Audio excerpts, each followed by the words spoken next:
The courtyard is warm with morning light. You're 10 years old and the world is still simple. Your doll's wooden face stares back at you as you arrange her tiny robes, whispering stories only children know how to tell. Somewhere behind you, your mother's loom clicks in its ancient rhythm, a sound as familiar as your own heartbeat. Your father's voice drifts from the atrium, discussing grain prices with a merchant whose sandals slap against marble in a rhythm that speaks of business and normalcy. This is 57 BCE, and you don't yet know that ordinary days can end in an instant, that childhood can be stolen in the time it takes to speak 3 words. Then you hear it, the sound that makes your mother's hands freeze mid-weave, her shuttle suspended in air like time itself has paused. Ceremonial horns, deep and resonant, announcing the arrival of Rome's most powerful religious figure. The Pontifex Maximus doesn't visit neighborhoods for pleasant reasons. He doesn't come to bless or celebrate. He comes to take. Your mother pulls you close, her heartbeat hammering against your cheek like a trapped bird desperate for escape. Through the gap in her robes, you watch him enter the courtyard. He's impossibly tall in his sacred vestments, moving through the gathered families like a hawk selecting prey from a field of mice. His eyes are cold, methodical, clinical, scanning each child with the precision of someone who has done this many times before and will do it many times again. When his gaze lands on you, the world contracts to a single point. Everything else fades into peripheral blur. He raises his staff, ornate and heavy with authority. You see your mother's lips form the word no, but you hear nothing except your own pulse thundering in your ears. Then his voice cuts through everything, through the silence and the fear and the desperate unspoken prayers of every parent in that courtyard. This one serves Vesta. Your mother collapses, not gracefully, not like the ladies in theater performances. She crumbles with the raw, unfiltered devastation of someone whose child has just been sentenced to something worse than death. Your father stands paralyzed, frozen between conflicting instincts, because everyone in Rome knows the mathematics of this moment. Refuse and your entire family dies. Every single person who shares your blood will be executed for defying religious authority. Except, and you lose your daughter to something that will destroy her slowly, methodically, over decades. You don't understand why everyone is weeping. In your child's mind, still innocent and uncomprehending, you've been chosen for something special. The tall man in beautiful robes has selected you from all these other children. Surely this is an honor, a blessing, something to celebrate. What you don't yet comprehend, what your 10-year-old consciousness cannot possibly grasp, is that you've just been handed a 30-year sentence of sacred terror, followed by punishments so meticulously cruel that death would arrive as mercy. Today, we're excavating 3 punishments that awaited Rome's Vestal Virgins. But these aren't the sanitized versions you might have encountered in school or in documentary films that soften the edges of history. What follows isn't pleasant, isn't uplifting, and certainly isn't suitable for the comfortable narratives we tell ourselves about classical civilization and its supposed enlightenment. These weren't accidents of religious fervor gone wrong. They weren't unfortunate excesses by corrupt individuals. They were calculated, systematic torture methods designed specifically to control women through fear, then disguised as divine justice so perfectly, so completely, that most Romans never questioned them at all. The selection process itself was predatory from the very beginning. The requirements seemed reasonable on the surface, even benevolent. The candidate needed to be between 6 and 10 years old, both parents living, born of Roman citizens, free from any physical defects, the product of a legitimate marriage, symbolically perfect in every measurable way. A girl without blemish, without flaw, without any excuse to escape. But here's what the official histories deliberately omit. Families fled. When word spread that the Pontifex Maximus was making his selection rounds through particular neighborhoods, panic rippled through communities like plague. Parents would send daughters to distant relatives in provincial towns, invent sudden illnesses requiring immediate quarantine, even temporarily disfigure their children with cosmetics or ash to make them unsuitable for selection. This wasn't an honor that families celebrated with feasts and congratulations. It was a disaster they desperately tried to avoid through any means necessary, legal or otherwise. When a girl was chosen, the transformation began that same afternoon, within hours. She was removed from her family immediately, with no time for proper goodbyes, no opportunity for final embraces. She would never return home again, never sleep in her own bed, never hear her mother's voice at bedtime. Her birth name was stripped away and replaced with a title that marked her as property of the goddess Vesta. She lost the right to inherit from her family, to own property under her own name, even to write letters without supervision from senior Vestals who read every word and censored anything that might indicate unhappiness or doubt. The House of Vestals, where she would spend the next 3 decades, was architecturally magnificent. Ancient writers described it as the most beautiful prison ever constructed by human hands. Located in the Roman Forum adjacent to Vesta's temple, it featured marble columns that caught the light like captured stars, ornate gardens designed by Rome's finest landscapers, furnishings that would have suited an emperor's palace. Luxury surrounded these girls on every side. But luxury couldn't disguise the fundamental reality that no amount of marble could soften. She was now a prisoner whose every movement was monitored, whose every breath was evaluated for signs of disobedience or moral corruption, whose entire existence had been reduced to a series of rituals performed under constant surveillance. Her education began with 3 sacred laws that would govern every moment of her remaining existence. First, perpetual virginity for 30 years, with absolutely no possibility of marriage, courtship, or physical intimacy of any kind. Second, absolute obedience to the Pontifex Maximus and senior religious authorities, whose commands carried the force of divine will and could never be questioned or refused.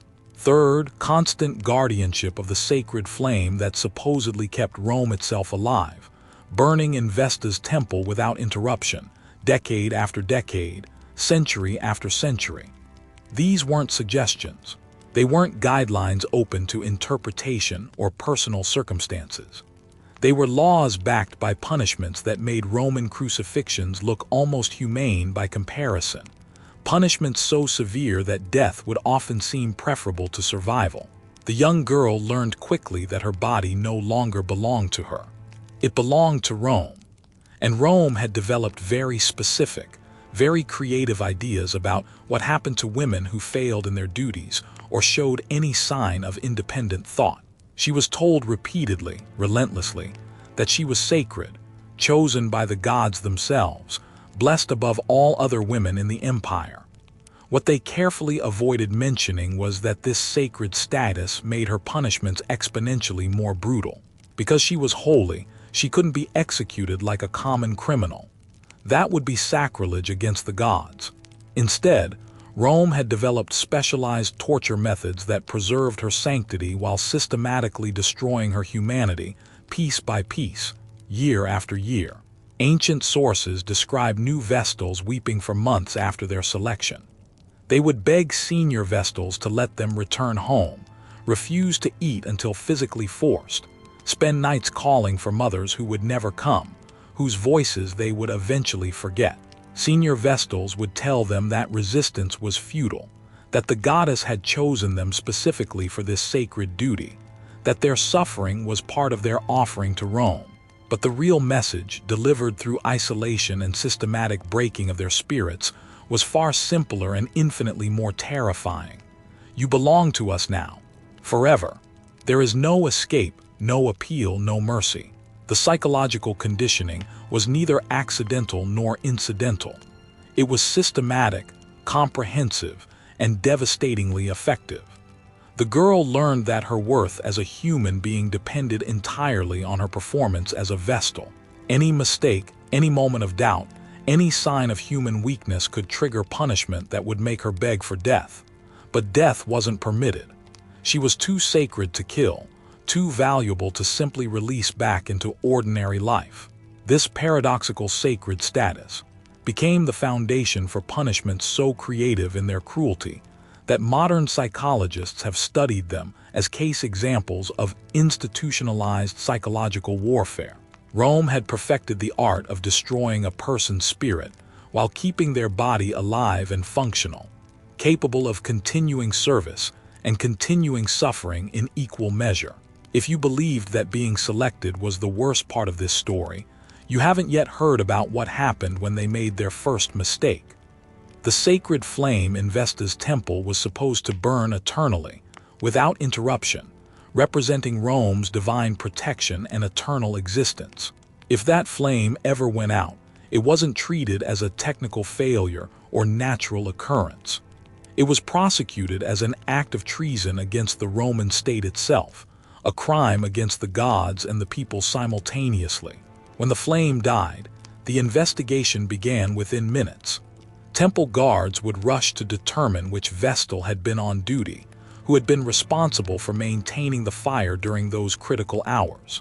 The Pontifex Maximus would interrogate each Vestal individually, searching for signs of negligence, distraction, or moral corruption that might have caused this catastrophe.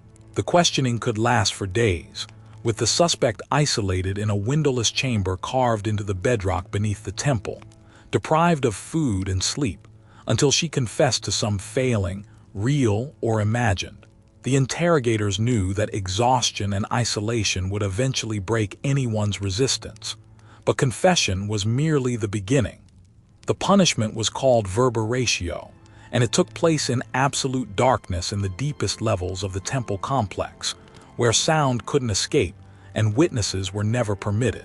The condemned Vestal would be stripped completely naked, her sacred robes removed to expose her body to cold stone and colder air. She would be bound to a wooden frame that had been designed specifically for this purpose over generations of refinement, with restraints positioned to maximize exposure while preventing any protective movement. The Pontifex Maximus himself would administer the beating, using consecrated rods that had been blessed in Vesta's name, transforming violence into sacrament, torture into ritual. This wasn't delegated to slaves or guards. The highest priest in Rome personally inflicted this suffering. The beating wasn't random violence or uncontrolled rage. It was a carefully orchestrated ritual designed to inflict maximum pain while preserving the Vestal's sacred status through technical loopholes that would have impressed modern lawyers. She couldn't be allowed to scream because her voice was considered holy, consecrated to the goddess. A leather gag would be forced into her mouth, muffling any sounds of agony to whispers and choked breathing. She couldn't be allowed to bleed visibly because her blood was consecrated, sacred, not to be spilled where ordinary eyes might see. The rods were designed to cause massive internal bruising and organ damage without breaking the skin, leaving her exterior unmarked while her insides ruptured and hemorrhaged. Ancient medical texts describe Vestals who died days or even weeks later from internal injuries sustained during verberatio. Their organs slowly failed, poisoned by internal bleeding. Their bodies shut down incrementally, system by system. But the official cause of death was always listed as sudden illness or divine displeasure, never as punishment-related injuries. This allowed Rome to maintain its legal fiction that it never executed Vestals, even as it killed them through calculated torture. The beatings were conducted in such absolute secrecy that most Romans never knew they occurred. The Vestal would disappear into the temple depths, emerge days later moving stiffly and speaking little, and resume her duties with a haunted expression that senior Vestals recognized immediately. No one discussed what happened in those underground chambers. Silence was part of the punishment, part of the control. The psychological warfare was at least as brutal as the physical torture. The Vestal never knew when the next flame inspection would occur, never knew if a draft might extinguish the fire while she slept, never knew if a moment's distraction might doom her to another session in the darkness below. This chronic, unrelenting fear created what modern psychologists would immediately recognize as severe anxiety disorders that manifested in physical symptoms throughout her body. Historical records describe Vestals who developed permanent tremors, who lost their hair from stress, who aged decades in appearance within months following their first verberatio. The trauma wasn't merely physical damage that eventually healed. It was a systematic destruction of their sense of safety and self-worth that made them more compliant, more broken, more useful for the remaining decades of their service. But perhaps the most insidious aspect of this punishment was its fundamental randomness. The sacred flame could die from causes completely beyond any Vestal's control. A sudden wind channeled through the temple's architecture, a structural problem with the ventilation system, even deliberate sabotage by political enemies could extinguish it. But responsibility always fell on the Vestals, and punishment was always inevitable, always swift, always brutal. Some historical accounts suggest that the flame was deliberately extinguished by authorities who wanted to punish particular Vestals for political reasons or personal grudges. The religious pretext gave them perfect cover for what was essentially state-sanctioned torture of defenseless women who had no ability to defend themselves or appeal their sentences. The recovery process was deliberately prolonged to maximize psychological impact. The injured Vestal would be tended by temple physicians who had been instructed to provide minimal care, ensuring that her recovery was slow, painful, and incomplete. She would be reminded daily that her suffering was deserved, that she had failed in her sacred duty, that only perfect service going forward might prevent future punishment. This created a self-reinforcing cycle of trauma and compliance that lasted for decades. Vestals who survived verberatio became completely subservient, terrified of showing any sign of independence or individuality that might trigger another round of punishment. They transformed from human beings with thoughts, feelings, and desires into hollow shells that performed their duties with mechanical precision, while their spirits slowly died inside, withering like plants kept alive but denied sunlight. If you think ritualized beatings represented Rome's most creative expression of cruelty, you haven't yet heard about their solution for Vestals accused of the ultimate transgression. The charge was called incestum, meaning pollution or defilement, and it referred to any suspected violation of a Vestal's vow of chastity. The evidence required for conviction was shockingly, horrifyingly minimal. Gossip from neighbors, political rivalry between powerful families, a man seen speaking to her too long in a public space, a smile interpreted as seductive, even dreams reported by other Vestals could be sufficient. But the punishment for incestum wasn't execution in any conventional sense. It was something far, far worse, something that demonstrated the sophisticated cruelty that Rome could achieve when religious authority combined with legal creativity. The case of Oxia and Floronia in 216 BCE provides the most detailed surviving account of this particular horror. According to the historian Livy, both women were accused of breaking their vows based on nothing more substantial than rumors and political machinations by families who wanted to damage their rivals. Their trial, if it can be called that, was conducted in complete secrecy by the College of Pontiffs behind closed doors. No defense was permitted. No evidence was required beyond accusations from anonymous sources who were never cross-examined, never identified, never held accountable for false testimony. When the verdict was announced, the condemned Vestal was told she would be returned to the earth from which all life springs. This poetic language disguised a punishment so horrific that it defied human comprehension, so brutal that even Rome's enemies considered it barbaric beyond measure. The ritual began at dawn with a procession through the Roman Forum designed to maximize public humiliation while maintaining the theater of religious necessity. The condemned Vestal was dressed in a white bridal gown, her hair arranged in the elaborate style of a new bride, flowers woven into her veil as if she were heading to her wedding celebration. To observers who didn't know the truth, who didn't understand what was happening, she might have looked like she was going to the happiest day of her life. In a terrible, twisted sense, she was going to a wedding. She was being married to death itself. The procession moved slowly, deliberately through Rome's streets, allowing maximum citizen participation in witnessing what happened to women who defied sacred law. But the Vestal wasn't allowed to speak, to cry, to show any emotion that might generate sympathy among the watching crowds. Her mouth was sealed with wax to prevent any final words that might create doubt about the justice of her sentence or sympathy for her suffering. The destination was the Campus Celeratus, the field of the wicked, located just outside the city walls in an area associated with criminals and outcasts. There, workers had spent days preparing her final resting place with terrible precision. A chamber had been carved into the earth, accessed by a narrow staircase that would be permanently sealed once she descended. No windows, no ventilation, no escape. Inside the underground chamber, Rome demonstrated its twisted sense of mercy and legal sophistication. A bed was provided, along with a small lamp, a loaf of bread, a jug of water, and a cup of milk. The official justification was that Rome wasn't executing the Vestal at all. They were simply placing her in isolation and allowing the gods to determine her fate. The food and water proved they weren't committing murder. She had provisions to sustain life. This was legal fiction at its most cruel and most brilliant. The provisions were calculated with mathematical precision to maximize suffering. The lamp had oil for perhaps 6 hours, enough time for the full horror of her situation to sink in while she could still see the walls closing around her, still count the stones that would be her eternal companions.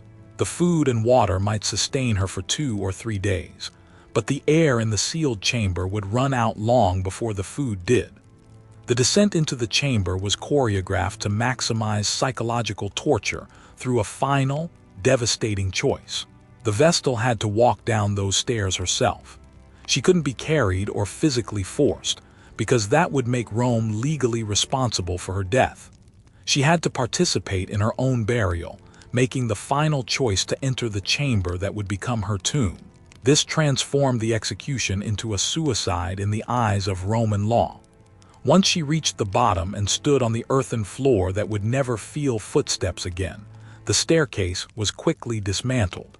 Workers filled in the opening with earth and stones, packing it so tightly that no sound could escape, no air could enter, no rescue could ever reach her.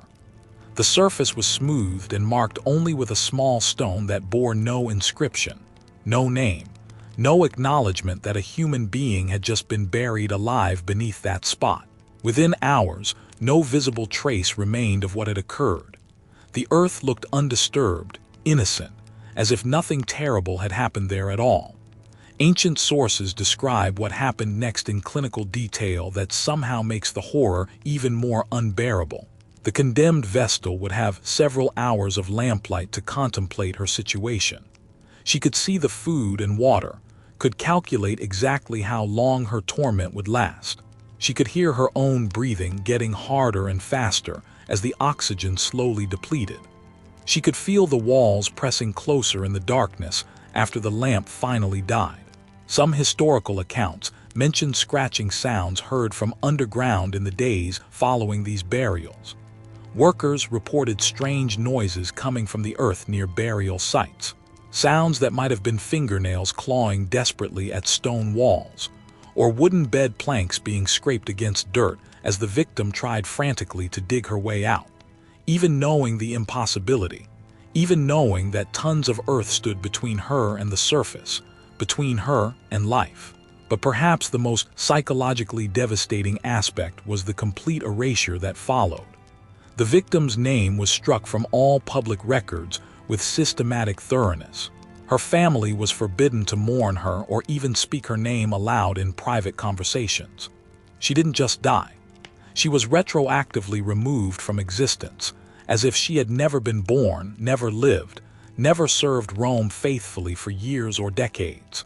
This erasure was so complete and so systematically enforced that modern historians struggle to identify victims of living burial.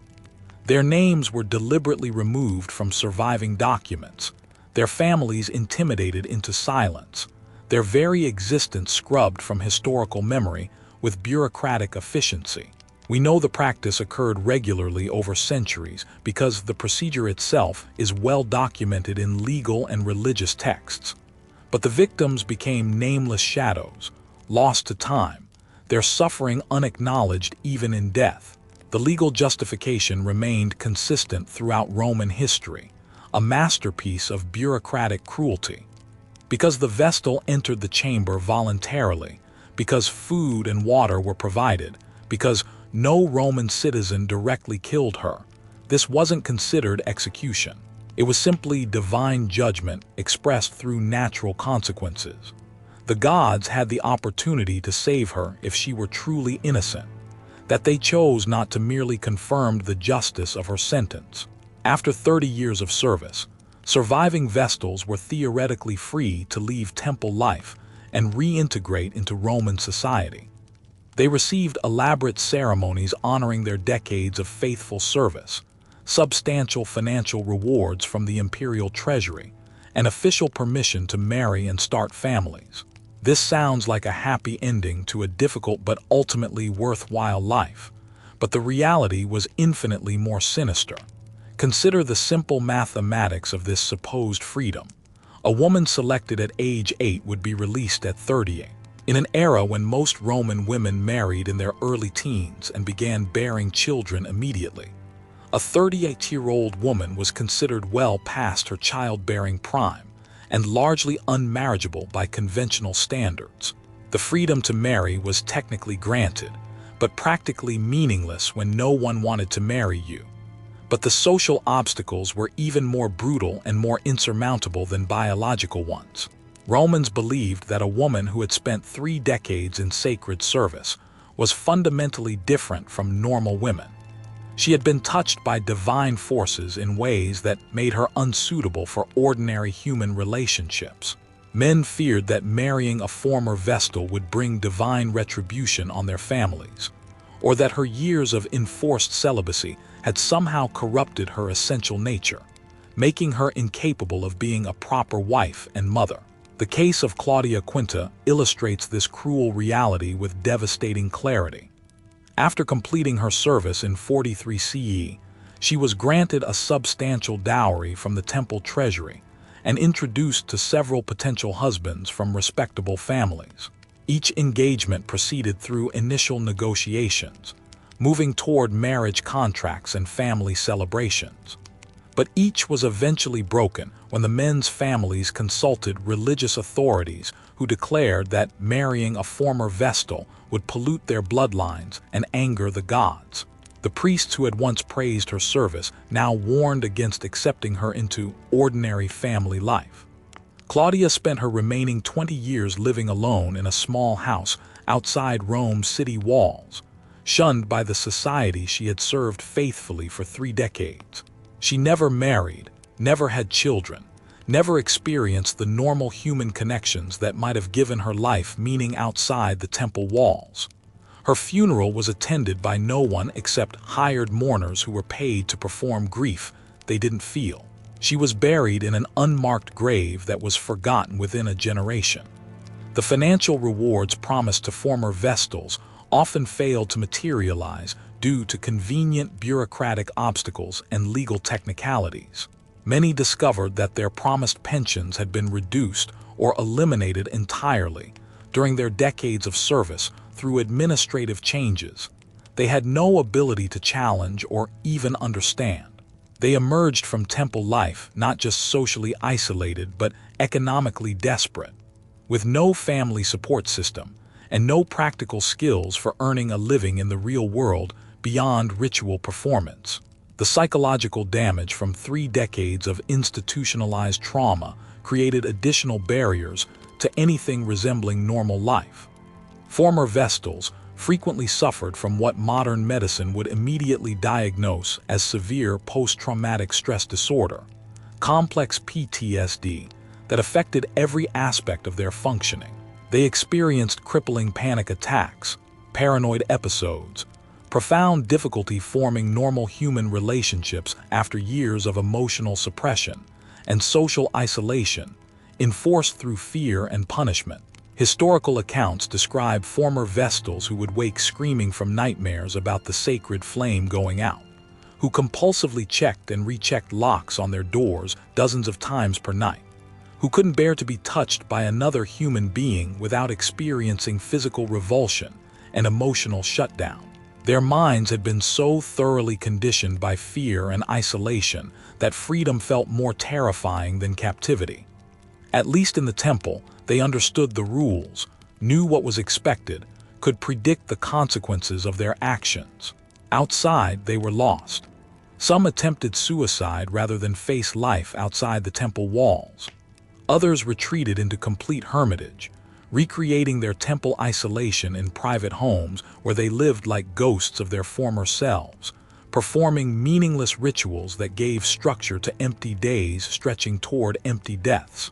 A few tried desperately to reintegrate into society, attending public events and seeking social connections with other women, but found themselves completely unprepared for basic social interactions after decades of ritualized behavior and scripted responses. The most tragic cases involved former Vestals who developed what historians called sacred madness. They would wander through Rome claiming to receive visions from Vesta, preaching to crowds about divine revelations, performing bizarre rituals in public spaces that mixed half-remembered temple ceremonies with incoherent improvisation. Roman authorities usually ignored these displays, treating the women as harmless lunatics rather than addressing the systematic trauma that had created their conditions. They had served their purpose. What happened to them afterward was irrelevant to the state. Perhaps most cruelly, some former Vestals were recruited back into temple service as advisors or supervisors of younger Vestals, perpetuating the cycle of abuse by training new generations of victims in the same brutal methods that had destroyed them. Having survived their own torture, they became complicit in inflicting the same suffering on younger women, teaching them to accept their fate, to suppress their humanity, to transform themselves into instruments of religious performance. This created an institutional memory that preserved these brutal practices for centuries, passed down from traumatized survivor to fresh victim, in an unbroken chain of suffering that lasted as long as Rome itself. The promise of freedom after 30 years of service was revealed as perhaps the cruelest deception of all. These women had sacrificed their youth, their fertility, their families, their sanity, and their fundamental humanity for Rome. In return, they received social exile, economic abandonment, psychological destruction that lasted until their deaths, and the bitter knowledge that their service had been valued only while they were useful. The treatment of Vestal Virgins reveals something profound and disturbing about the sophisticated cruelty that Rome could disguise as religious devotion. These women weren't just victims of individual sadists or corrupt officials acting outside the system. They were casualties of a systematic, state-sponsored program designed to control female autonomy through institutionalized terror that was so perfectly camouflaged as piety that most Romans never questioned it. Modern psychological analysis of these historical accounts suggests that the Vestal Virgin system was essentially a centuries-long experiment in trauma-based social control. By taking girls at their most vulnerable developmental age, isolating them from normal human development and healthy attachment, then subjecting them to unpredictable cycles of punishment and reward, Rome created a class of women who were completely dependent on institutional approval for their psychological and physical survival. The three punishments we've explored represent escalating levels of systematic dehumanization. The ritual beatings destroyed their sense of physical safety and bodily autonomy. Living burial eliminated their hope for justice or future freedom. And the false promise of eventual liberation crushed their spirits entirely by revealing that even perfectly faithful service led only to abandonment and exile. What makes this system particularly horrific from a modern perspective is how completely it was normalized within Roman society. Citizens who would have been outraged by similar treatment of male slaves or even war prisoners accepted the torture of Vestal Virgins as not just acceptable but necessary for maintaining divine favor and social order. The religious justification made the cruelty invisible to most contemporaries, and to many historians who have sanitized these accounts for modern audiences uncomfortable with the reality of what civilization actually meant in practice. The legacy of these practices extends far beyond ancient Rome. The systematic use of sexual purity as a tool for social control, the institutionalization of violence against women within religious frameworks, and the psychological manipulation of victims into accepting their own oppression can be found throughout human history and continue in various forms in our modern world. These patterns repeat because they're effective, because religious or cultural justifications make people complicit in cruelty they would otherwise reject, because systems of power protect themselves by destroying those who might challenge them. These forgotten women deserve to be remembered not as symbols of Roman piety or classical virtue, but as human beings who endured unimaginable suffering in service to an empire that valued their compliance infinitely more than their humanity. Their stories remind us that the most dangerous tyrannies are often those that wrap themselves in sacred justification and claim divine authority for fundamentally human cruelty. When violence is called holy, when suffering is called necessary, when control is called protection, we should recognize these patterns for what they are. If you found this exploration of hidden history as compelling and disturbing as I did, please make sure to subscribe for more content that uncovers the truths behind historical myths and comfortable narratives. Like this video if you believe these stories deserve to be told without sanitization, and comment below to let me know what other dark chapters of the past you'd like to see explored. There are so many more buried stories waiting to be excavated. So many voices that have been silenced by time and deliberate erasure. So many truths that challenge our comfortable assumptions about progress and civilization.